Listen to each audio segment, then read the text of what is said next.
You know, it's the condemnation of sin that keeps people in bondages to sin.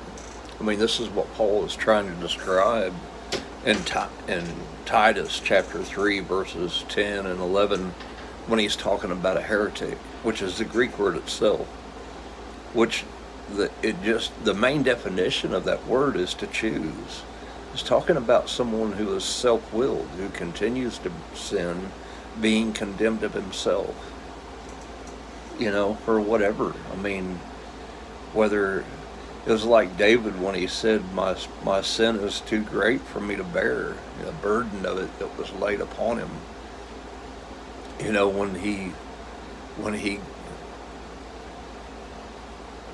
got Bathsheba pregnant, and then afterward, to hide his sin, he sent her husband to the front of the line and told those men to withdraw in the heat of battle, causing them to die.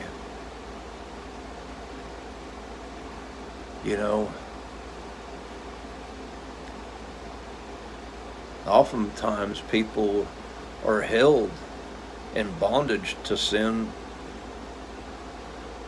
because they condemn themselves.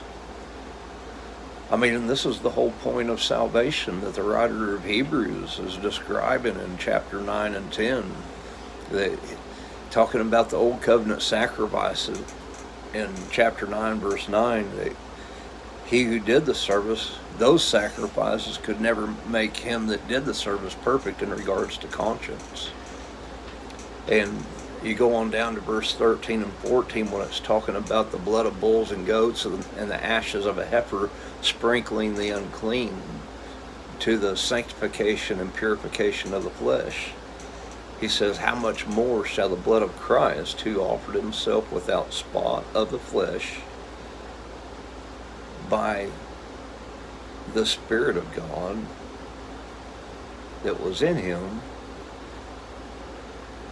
purge your minds from dead works to serving the living God. And then you go into chapter 10 where he says that the law having a shadow of good things to come and not the very image of those things with those sacrifices could make the comers thereunto perfect. He says, for then would they not have ceased to have been sacrificed, but with those sacrifices there's a remembrance made of sins again every year. But the worshipers, once purged, should have had no more conscience of sin, but there's a remembrance of sin against every year with those. He says, for it's not possible that the blood of bulls and goats should take away sin. I mean, we need to